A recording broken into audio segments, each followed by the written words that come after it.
How's it, everybody? I'm just going to go through some stuff about how to measure the size of a house, as we spoke about during our using the valuation template. So one of the questions that came up is, how do we determine the size of this property? Well, two ways. The first way, of course, is if it's sectional title, it is already in it. So the sectional title properties tell you the size of the property. You've nothing else.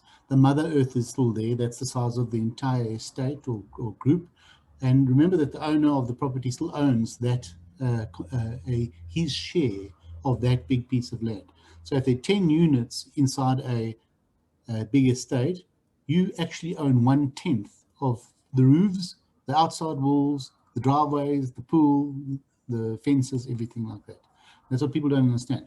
Now, in full title, obviously, it's a little bit different, because there you own the property. They give you the earth size, but our municipalities don't record the actual building size for some reason, which is a bit silly. Because they've got it, they can easily capture it. So how do we determine this? Well, it's quite simple. What you've got to do is go to your navigator screen. Let me show you.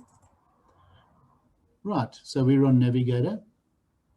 And Navigator shows us here, there's a thing called Valuation Tools. You click on that, and you get the Lightstone pop up. You click on that, and then you enter into the Lightstone package. Okay, now you know how to do all of this. You go to a property report, and that gives you the option to choose a property.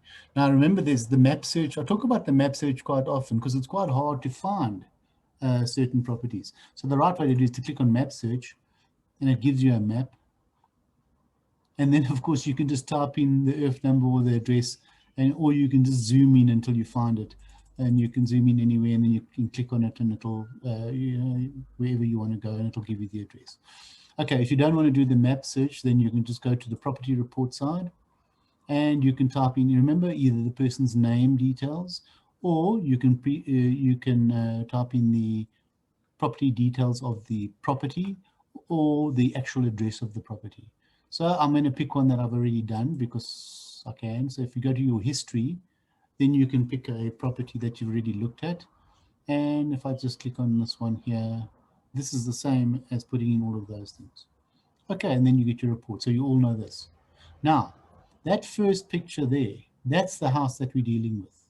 And you'll see the house has got two components. It's got an earth that's a very strange shape, okay, because it's a little panhandle here. It's obviously been subdivided, and that's fantastic. And there's two different buildings. So it's a good example of what we're trying to do. Now the question was, how do we determine the size of this house? Well, the way to do it is, if you look at the bottom here, you'll see a ruler, and you'll see a square meter, and it tells you what it's for, and you'll see another button, select layers. If you click on select layers, you'll see servitudes come up. And if you click on servitudes, it shows you those red lines are all servitudes. They may not be crossed or fiddled with. So when you sell this property, you see this line here going straight through this guy's plot.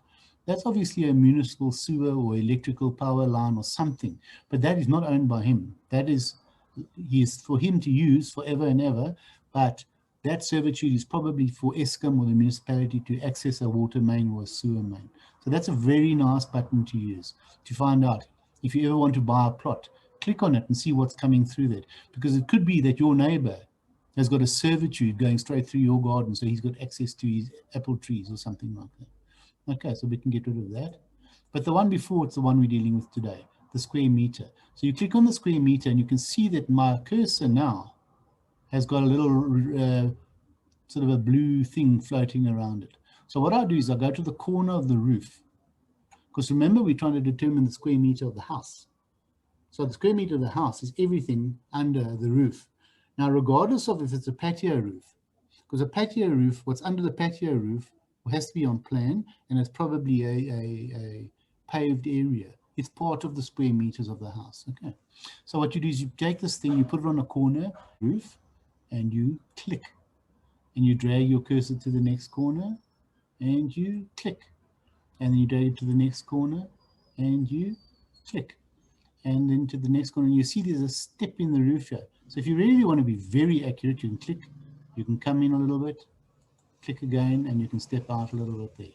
And when you get to the last corner, you double click, and voila, it gives you there 88 square meters, and it shows you what that square meterage is for. Now, that's only part of the solution. Why? Because there's another building here that's undercover. So what we do is we write that number down, 88, and then we click on this to kill it. And we start again on this one. Click, click, corner, corner, double click, 37 square meters. So we've got 88 square meters for the house and 37 square meters for the garage or overhang. So this house is 125 or something square meters. Okay, and that's it. It's as easy as that. And you can't be more accurate than that, because this is a photograph of actually what's on the ground. It's real, and everything under those roofs is real. And then you can cancel that. Now, if it's got a pool and you wanted to include the pool, you would simply go to where the pool is and go click, click, click, double click, and there you get a 12 square meter pool. Do you understand? And you can include the pool in the built area, especially if you're comparing a house to another property that hasn't got a pool. So the pool it costs you 150,000 rand to build a pool these days. So you would add it in, and I would say that that's a valuable addition. So the built area of the house, the built area of the property is 200 square meters. Without the pool, maybe it's 180. Okay. If the guy asks you how much under roof, that's a different story. That's, of course, as we worked it out now. So it's very simple to work out square meterage. Have a nice day. Go and sell some houses.